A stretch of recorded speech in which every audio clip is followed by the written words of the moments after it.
Miss USA is in the midst of a crisis. What was once a glitzy pageant with promises of empowerment and platform has become a stage of resignations, accusations, and leadership confusion. Laylah Rose, who became president and CEO in 2023, is now at the center of controversy. A new figure, Thom Brodeur, claims control. Both sides speak of reform. But whose vision will win? This is Miss USA's leadership shake up from Laylah Rose controversy to new CEO's promise of reform. Laylah Rose's rise was promoted on a platform of inclusivity and modernization. When she took over the Miss USA and Miss Teen USA licenses in August 2023, she presented herself not merely as an executive, but as someone who would adapt the brand to today's demands. She committed to change more weight on interview segments, less politics in final questions, more voice for title holders. Changes began early. Under Rose, the scoring system shifted. Interviews would make up half of contestants' scores. Swimsuit and evening gown rounds would each take 25%. She said the final question would be tailored to the individual rather than political. She spoke publicly of allowing contestants to push forward causes they believe in. From beauty and performance to purpose and personal voice, audience and contestants alike initially welcomed that direction. Many felt that Miss USA was overdue for transformation. The idea that contestants could use their voice for social causes, that pageantry could do more than aesthetics, resonated. It is hard not to see the promise in those declarations, but almost immediately criticisms began to mount. Former title holders raised concerns about the internal culture. Noelia Voigt, Miss USA 2023, resigned in May 2024, citing mental health concerns and misalignment with the organization's direction. Miss Teen USA 2023, UmaSofia Srivastava, also resigned. Their mothers spoke out, describing what they perceived as mistreatment. They alleged a toxic work environment, bullying, lack of support, even sexual harassment. One specific issue was non-disclosure agreements, NDAs. Contestants and state directors reported that Rose introduced new restrictive contracts and NDAs, sometimes forcing people to sign them quickly, late at night, without adequate chance to review. Many state directors objected to clauses that would funnel 30% of every entrance fee into the national organization.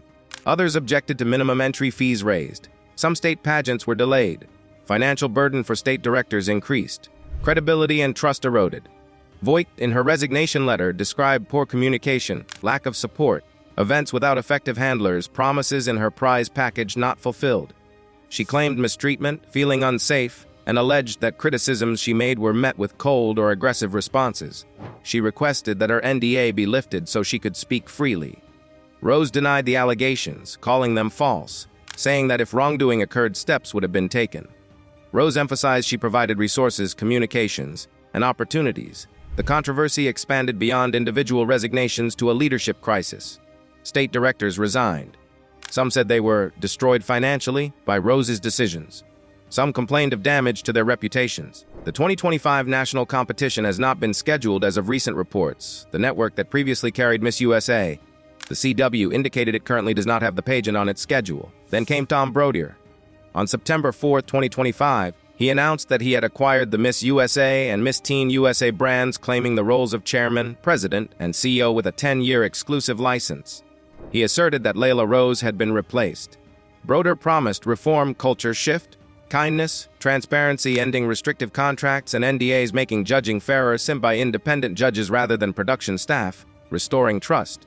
Laylah Rose responded by denying that any leadership transfer or ownership change had occurred. She said she remains the current license owner, that no contract signing or official change had been communicated to her. She asserted that she had seen no formal documents indicating she had been replaced. She also emphasized any changes should be transparent to stakeholders. At this point, let me stop and ask you, imagine you are standing in the public eye, trusted to lead a platform for young women, and your critics say you cannot do your job fairly. You are accused of mistreating title holders, your title holders resign, and your organization is falling apart. Would you fight back or step aside? What would leadership look like in such a moment? Because right now, Miss USA is in that critical crucible of leadership, trust, and future direction. Brodeur's proposed reforms hit several key pain points. First, NDAs and restrictive contracts, which have been a source of much of the criticism, will be eliminated or renegotiated. That promises relief for past title holders and state directors. Second, the judging process is promised to be reformed. Independent judges rather than production team or internal leadership making choices behind closed doors.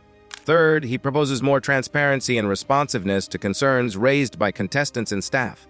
Fourth, He pledges greater stability for state directors, making sure their contracts and terms are fair, and ensuring that their events proceed without undue interference or financial exploitation. Some former contestants and directors appear cautiously optimistic. Noelia Voigt praised Brodeur's leadership announcement, calling it a new day on the horizon. She encouraged other girls who have been hesitant to participate in Miss USA to consider competing again under the belief that things may change. But skepticism remains. Critics point out that announcements are easy, actual change is harder. Some ask how will Brodeur ensure that the NDAs are truly lifted or reformed? What metrics exist for accountability? How will Miss USA guarantee safe working conditions, enforce anti-bullying policies, mental health resources? Will state directors receive compensation or support to cover losses from past mismanagement? Can the terms of ownership or licensing be verified with public documents? The lack of scheduled 2025 pageant also raises a question of whether the organization is stable enough to deliver on promises.